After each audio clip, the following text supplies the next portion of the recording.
If you're over 60 and your morning blood sugar keeps surprising you on the high side, there's a simple bedside drink you can try tonight that may help support overnight glucose stability.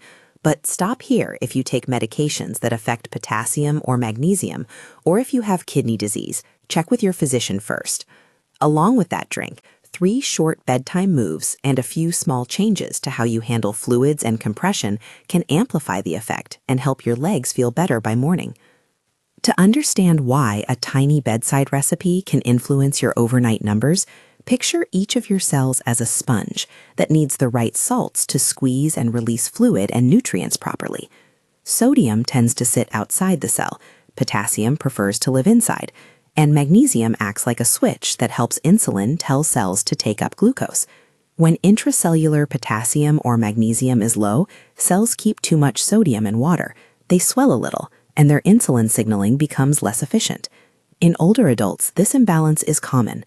Kidneys lose a little filtering efficiency, medications shift electrolytes, and chronic swelling in the lower legs can become a constant load your circulation has to manage. Improving the cell's electrolyte balance overnight is a way to give insulin a slightly better environment to do its job, and to reduce the fluid pooling that interferes with metabolism and mobility. The simple drink at the center of tonight's routine uses 2 readily available ingredients, a magnesium citrate powder and a small pinch of cream of tartar, which is a source of potassium. The protocol described here is intentionally modest. It's not a replacement for diabetes treatment, but a bedside habit that may support overnight glucose handling and reduce leg fluid. The exact recipe is: dissolve 1 teaspoon of magnesium citrate powder, roughly equivalent to about 300 to 400 milligrams of elemental magnesium, depending on the product, in about 12 ounces, roughly 350 to 370 milliliters of water, and add 1/4 teaspoon of cream of tartar, potassium bitartrate. Stir until dissolved and drink it slowly about 60 minutes before you plan to go to bed. Take it slowly. This is meant to be a gentle correction, not a large bolus. This recipe is the protocol described in this video. Before trying it, consult your physician. Do not try it if you have moderate or severe kidney disease, and talk to your prescriber if you take potassium-sparing diuretics, ACE inhibitors, ARBs, spironolactone, certain antibiotics, or other medications that influence potassium or magnesium. If you use insulin or sulfonylureas, do not change your doses without medical guidance. Any change in glucose patterns should be reviewed with your clinician. Expect side effects to be possible. Magnesium citrate can cause loose stools in some people, especially at higher doses. If you notice significant diarrhea, stop the drink and discuss alternatives with your clinician. Cream of tartar contains concentrated potassium. Too much potassium can be dangerous if your kidneys aren't clearing it, or if you're on certain blood pressure medicines. That's why the safety check comes first for anyone over 60, kidney function and medication review. While the drink is the central daily lever, there are 6 additional short bedside steps that enhance circulation and metabolic benefit by addressing the muscle pump, vascular tone, and overnight fluid handling. Each step is practical, short, and framed with a safety caveat. Start with a contrast foot soak to activate circulation. Warm water increases blood flow. A short, very cold burst prompts vessels to constrict briefly and then dilate when warmed again. The goal is a simple pump in the skin and small vessels to move fluid.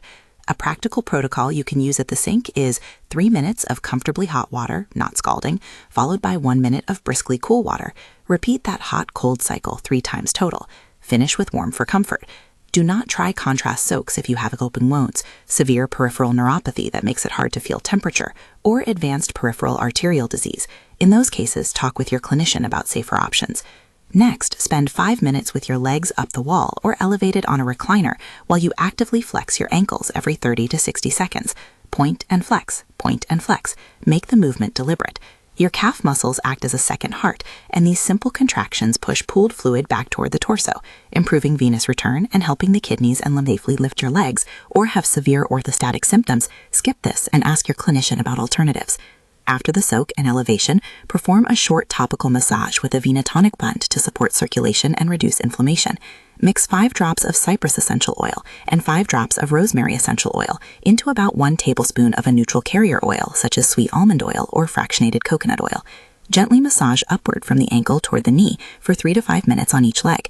Do not apply essential oils to broken skin. If you have sensitive skin, test a small area first or omit the step. If you're on anticoagulant medication, consult your clinician before using concentrated botanical extracts topically. Some can increase bleeding risk or interact with drugs. Select low-grade, comfortable compression for overnight wear if you tolerate it. Lightweight travel socks in the 8 to 15 millimeter range can be used at night to reduce mild pooling without the risks that higher compression grades can carry when you are supine for long periods. Do not use higher-grade compression while sleeping unless prescribed and fitted by a clinician. If you feel numbness, pins and needles, increasing pain, or discoloration while wearing compression, remove them and seek medical advice. Adopt a 3-hour fluid timing strategy before bed. Stop drinking large amounts of fluid at least 3 hours before you plan to sleep. This gives your kidneys time to process fluid, reduces overnight urine production that fragments sleep, and lowers the chance of fluid shifting into the legs overnight. If you are taking diuretics at night or were advised by a clinician to change fluid timing, follow your clinician's instructions. The 3-hour rule is a general suggestion, intended for people without complex fluid or kidney issues. Consider oral vascular repair agents as part of a longer-term plan, not as an immediate glucose fix. A commonly used regimen in clinical practice includes a standardized horse chestnut extract, for example, a formulation that delivers about 50 milligrams Eskin equivalent within a 300 milligram capsule, paired with 100 milligrams of a pine bark extract, such as pycnogenol. These agents are thought to support vein wall integrity and reduce inflammation over weeks to months. Use only high-quality, standardized products and check with your clinician first. Horse chestnut preparations must be processed to remove toxic seed constituents. Do not use raw horse chestnut. If you're on blood thinners or have bleeding risk, discuss these supplements with your doctor, because combining certain botanicals with anticoagulant drugs can change bleeding risk. A few safety and red flag reminders are essential. If you experience sudden unilateral swelling in one calf with pain, warmth, or redness, seek immediate medical care. That can be a sign of deep vein thrombosis. If you develop chest pain, shortness of breath, or lightheadedness, call emergency services. Avoid contrast baths, vigorous massage, or any intense thermal treatment if you have an open wound, reduced sensation, neuropathy, uncontrolled infection, or severe peripheral arterial disease. If you have advanced kidney disease, are pregnant, or are on multiple medications that alter electrolytes, do not try the drink without explicit clinician approval. Also, do not change or stop any prescribed diabetes or blood pressure medications based on what you try at home. Altered glucose readings should be reviewed with your prescriber before any drug adjustments are made. Putting the whole evening together, here's a simple timeline you can follow tonight. About 90 minutes before bed, prepare and dissolve 1 teaspoon of magnesium citrate powder in 12 ounces of water. Add 1/4 teaspoon of cream of tartar. Stir and set it aside to cool. Use this time to do the contrast foot soak. 3 minutes warm, 1 minute cool, repeated 3 times. Then dry and elevate your legs for 5 minutes while you perform gentle ankle point flex cycles. 60 minutes before bed, drink the magnesium plus cream of tartar mixture slowly. After finishing the drink, apply the topical venotonic massage if you choose and are cleared to do so. Put on 8 to 15 millimeter travel socks if that's comfortable and not contraindicated. Stop large volume fluids at least 3 hours before sleep. If you take the horse chestnut and pine bark supplements as part of a longer plan, take them with your last small sip of water, not as a replacement for the bedside drink, and only after clinician approval. People vary in response. Some older adults notice a modest drop in fasting numbers or less morning swelling within a few nights. Others need weeks to see change, especially if vascular health or metabolic conditions are long-standing. If your fasting blood sugar or home glucose readings improve, don't assume medication doses should change. Document the pattern and bring it to your clinician for review. This routine is best thought of as a supportive bedside strategy that optimizes the conditions for your body to repair overnight, rather than a standalone treatment that replaces prescribed diabetes care. A few practical tips to increase safety and success. Choose a magnesium citrate product from a reputable manufacturer that lists elemental magnesium per scoop. When in doubt about the powder strength, start at the lower end of the dosing estimate and monitor for loose stools. Buy cream of tartar from a food-grade source and measure carefully. More is not better when it comes to potassium. Keep a small notebook or digital record of your bedtime routine and morning glucose numbers for 2 to 4 weeks so you can share a clear pattern with your clinician.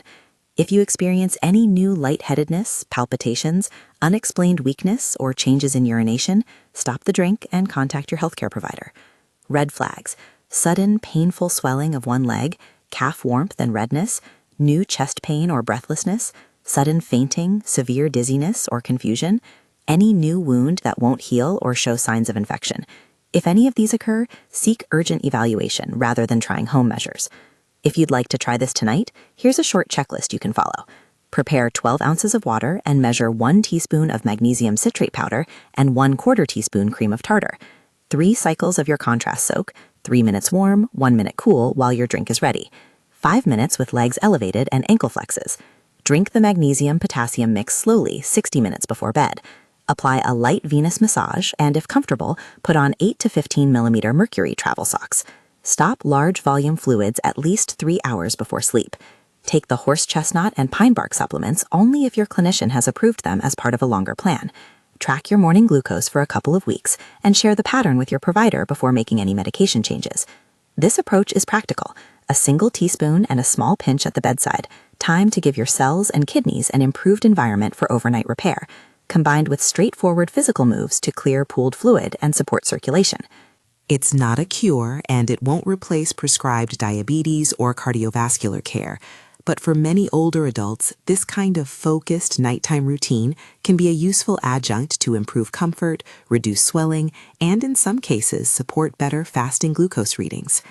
If you're interested in a printable checklist of tonight's routine and a detailed how-to video for the ledge pump moves, click the link in the description.